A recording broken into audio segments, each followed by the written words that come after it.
रोते हुए पिता के अंतिम दर्शन करके राम का वनवास के लिए चले जाना, रामायण कथा। नमस्कार दोस्तों, हमारे चैनल में आप सभी का स्वागत है। दोस्तों, आज हम रोते हुए पिता के अंतिम दर्शन करके राम का वनवास के लिए चले जाना, रामायण कथा से संबंधित के बारे में सुनेंगे। तो आइए दोस्तों सुनते हैं। सुमंत राजा दशरथ के कक्ष में पहुंचे। उन्होंने देखा कि महाराज पुत्र वियोग की आशंका से व्याकुल हैं। वे पानी से बाहर निकाल दी गई मछली की तरह तड़प रहे थे। सुमंत ने उनसे हाथ जोड़कर निवेदन किया, महाराज, आपके ज्येष्ठ पुत्र धर्मात्मा राम सीता और लक्ष्मण के साथ आपके दर्शनों की कामना लिए द्वार पर प्रतीक्षा कर रहे हैं। माताओं एवं अन्य बंधु बांधवों भेंट करने के बाद वे अब आपके दर्शन हेतु आए हुए हैं। उन्हें भीतर आने की आज्ञा दे। महाराज दशरथ ने धैर्य धारण करते हुए कहा, हे मंत्रवर, राम के भीतर आने से पहले आप सभी रानियों समस्त परिजनों को यहाँ बुला लाइए। ये तो निश्चित हो चुका है कि राम वनगमन करेंगे ही। मुझे ये भी ज्ञात है कि राम के वियोग में मेरी मृत्यु भी अवश्य संभावी है। अतः मैं चाहता हूँ कि इन दोनों महान घटनाओं को देखने हेतु मेरा समस्त परिवार यहाँ उपस्थित रहे। सुमंत ने महाराज की आज्ञानुसार सभी रानियों तथा परिजनों को वहाँ बुलवा लिया। उसके पश्चात राम, सीता तथा लक्ष्मण को भी महाराज के पास ले आए।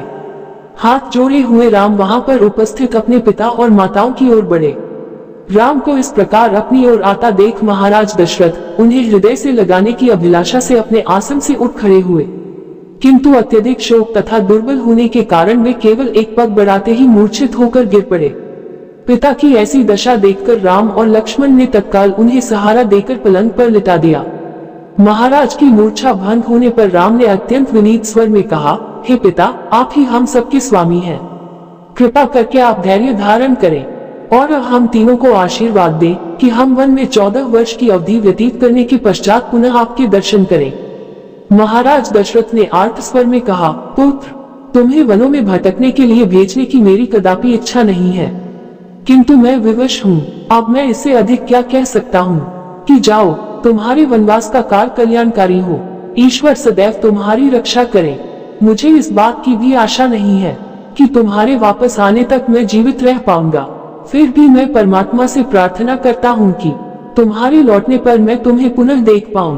वहाँ पर उपस्थित गुरु वशिष्ठ, महामंत्री सुमंत आदि वरिष्ठ जनों ने एक बार फिर से कैकेयी को समझाने का प्रयास किया कि वह अपना वर वापस ले ले, किंतु कैकेयी अपने इरादों पर अडिग रही। महाराज दशरथ की इच्छा थी कि राम के साथ चतुरंगिनी सेना और अन्य धन का कोष भेजने की व्यवस्था हो, किंतु राम ने विनयपूर्वक उनकी इस इच्छा को अस्वीकार कर दिया। अंत में महाराज ने सुमंत को आदेश दिया, हे मंत्रवर, आप स्वयं उत्तम घोड़ों से जुता हुआ रथ ले आए और इन सबको देश की सीमा से बाहर तक छोड़े। इतना कहते ही कर राजा विह्वल होकर रोने लगे। सुमंत तत्काल ही महाराज की आज्ञा का पालन करने के लिए निकल पड़े।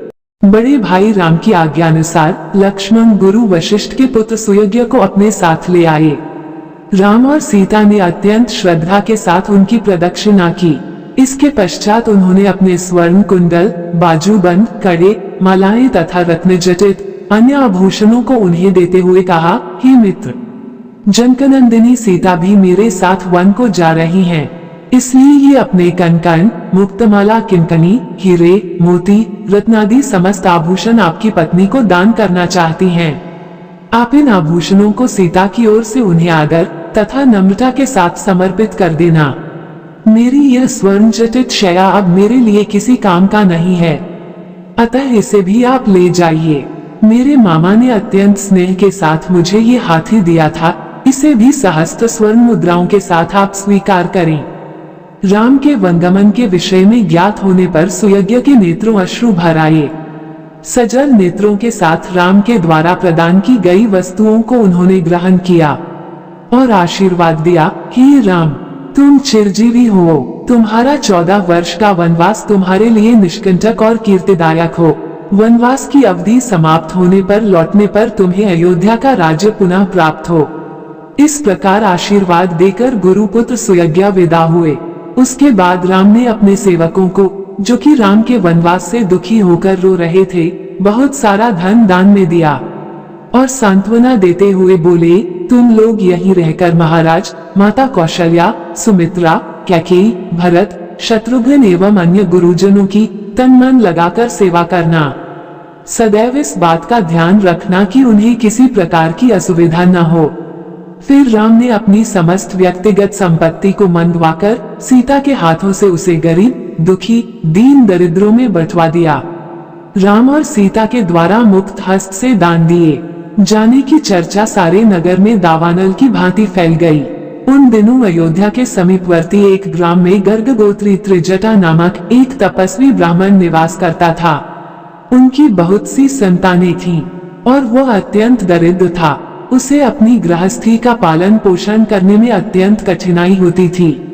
राम के द्वारा किए जाने वाले दान की चर्चा सुनकर उसकी पत्नी ने उनसे से कहा, हे स्वामी, आपको भी ज्ञात हुआ होगा कि अयोध्या के ज्येष्ठ राजकुमार श्री रामचंद्र जी अपना सर्वस्व दान में वितरित कर रहे हैं। आप भी उनके पास जाकर याचना करें।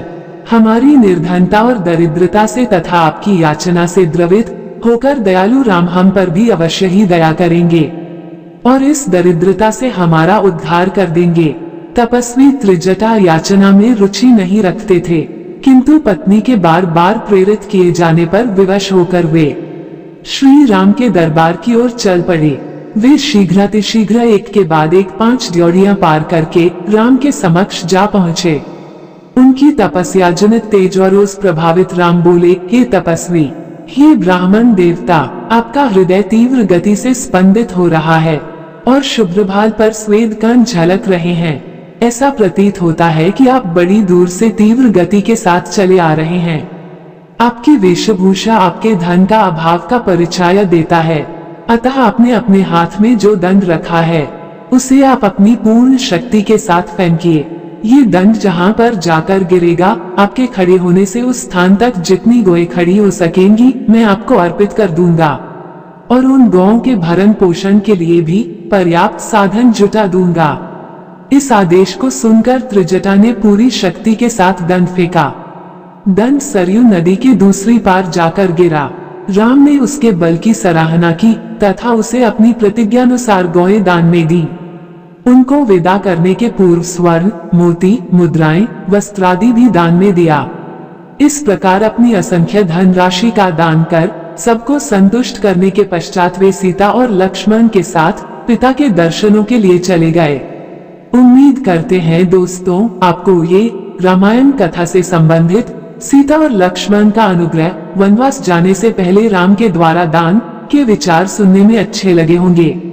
दोस्तों, विचार सुनने में अच्छे लगे हैं तो कृपया करके चैनल को सब्सक्राइब जरूर करें जी। इसी के साथ विदा लेते हैं। कल फिर इसी प्रकार के विचार लेकर हाजिर होंगे। जय श्री राम।